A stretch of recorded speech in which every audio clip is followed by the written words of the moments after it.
Halo Sobat Tanda Terapis, apa kabar semua? Semoga dalam keadaan sehat-sehat. Oke teman-teman sekalian, kali ini kita akan melakukan pekerjaan mengganti LCD Oppo A5s ya teman-teman. Di sini kondisi LCD-nya sudah cukup parah. Ini kondisi LCD-nya sudah pecah sampai ke bagian ini ya, sampai ke bagian kaca dalam juga ya. Nah itu sudah terlihat ya, cukup parah. Walaupun touchscreen masih berfungsi dengan baik. Jadi informasi user langsung diganti saja dengan LCD yang baru. Jadi langsung kita eksekusi aja ya teman-teman sekalian. Semoga bisa diikutin video kali ini. Langkah awal kita buka dulu slot SIM cardnya, matikan handphonenya. Nah Oppo A5s ini sama LCD-nya dengan Oppo A7 kalau nggak salah ya. Satu lagi saya lupa. Namun berbeda cara membuka dari sisi backdoor-nya ya. Kalau Oppo A5s ini backdoor-nya itu pertama kita buka dulu menggunakan blower. Jadi kita buka dulu backdoor lapisan yang pertama karena dia menggunakan lem. Kemudian nanti setelah backdoor ini maksudnya backdoor yang atasnya sudah kebuka, baru kita bautnya kita buka maksudnya ya teman-teman sekalian. Nah ini sudah lepas, hati-hati ada ada fingerprint, kita lepas dulu fleksibelnya.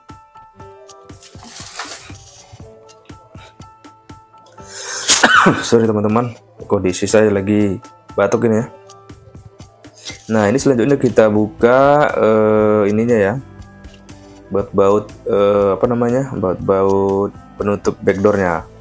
Jadi lapisan pertama tadi, backdoor pertama sudah kebuka. Ini langsung kita buka lagi bagian ini ya, bagian tulang backdoornya atau kerangka backdoornya. Lepasin semua baut-bautnya, baru kita buka.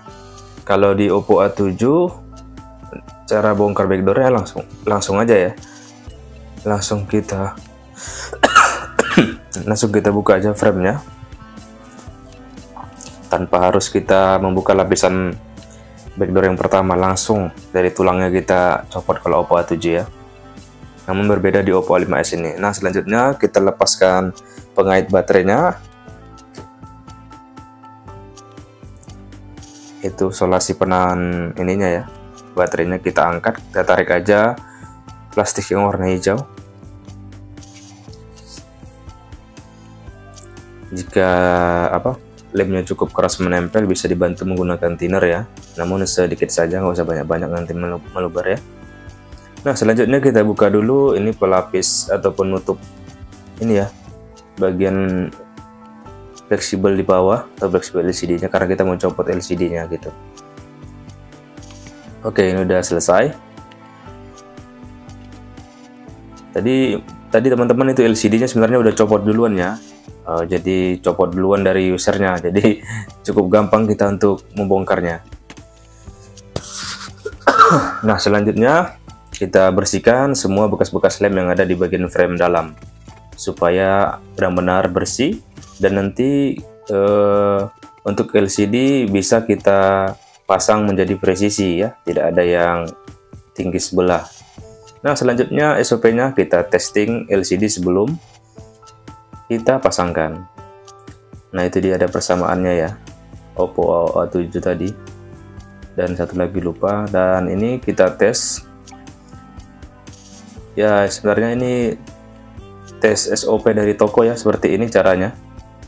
Nggak boleh sambil kita pasangkan langsung ke frame, nanti stiker kisinya sobek, nanti jika LCD-nya bermasalah nggak bisa dibalikin ya. Nah ini LCD berfungsi dengan baik, touchscreen berfungsi dengan baik. Oke. Untuk testing aman, jadi LCD sudah dipastikan aman. Nah selanjutnya itu yang tadi saya tandain itu stiker kisi dan stiker dari pabrik atau toko itu kita copot dulu ya, jadi supaya nanti LCD benar-benar presisi.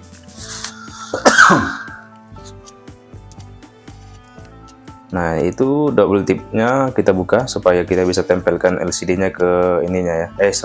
Fleksibelnya maksudnya. Selanjutnya kita oleskan lemnya di setiap sisi framenya.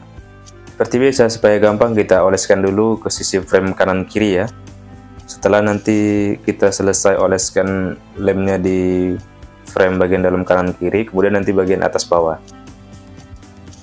Kan menurut saya teman-teman, jadi lebih gampang sepertinya kalau kita mengoleskan lemnya ke bagian frame kanan kiri dulu, kemudian nanti atas bawah. Tapi tergantung teman-teman sebenarnya, bebas. Di sini saya menggunakan lem T7000 ya, yang multicolor, atau di sini warna hitam ya. Kenapa dibilang multicolor? Mungkin dia bebas ya gitu ya, bisa ke LCD-nya yang berwarna atau yang hitam, bebas ya. Oke, ini udah selesai. Harus diperhatikan ya, sensor untuk nelpon jangan sampai ketutup ya. Nah, ini sudah kita pasang, kita presisikan, ditekan-tekan ya sampai LCD benar-benar rapat dan presisi. Kemudian kita kaitkan dengan karet bagian vertikal dan horizontal ya, secukupnya aja. Jadi LCD crown ini cukup bagus ya, jadi cukup presisi dan tipis, jadi enak masangnya teman-teman sekalian walaupun KW. Nah, ini kita tunggu sekitar 1-2 jam. Nah, ini sudah kering. Lanjut kita lepas dan kemudian kita pasangkan baterai serta backdoornya lagi ya. Nah, ini LCD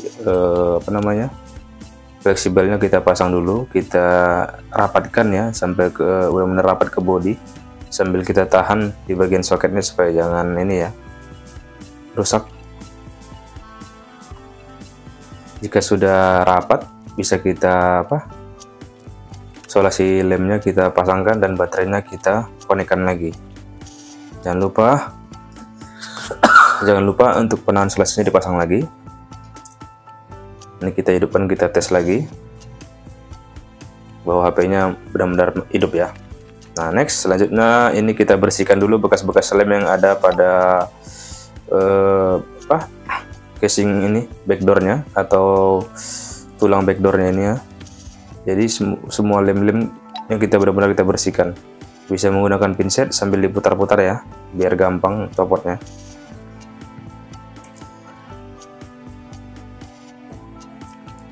Harus benar-benar bersih juga teman-teman, supaya nanti backdoornya juga presisi ya, dan benar-benar rapat, tidak ada celah gitu teman-teman.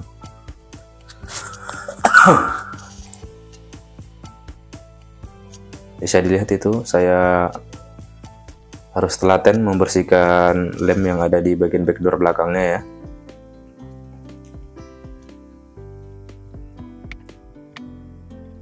Begitu juga dengan tulang backdoornya. Harus benar-benar bersih supaya nanti semuanya benar-benar presisi dan rapat, tidak ada celah, dan si customer juga puas ya. Oke, ini udah cukup bersih. Selanjutnya kita pasangkan aja. Yang pertama ini kita pasangkan bagian tulang backdoornya dulu, karena ini kan menggunakan baut ya. Nah, itu dia.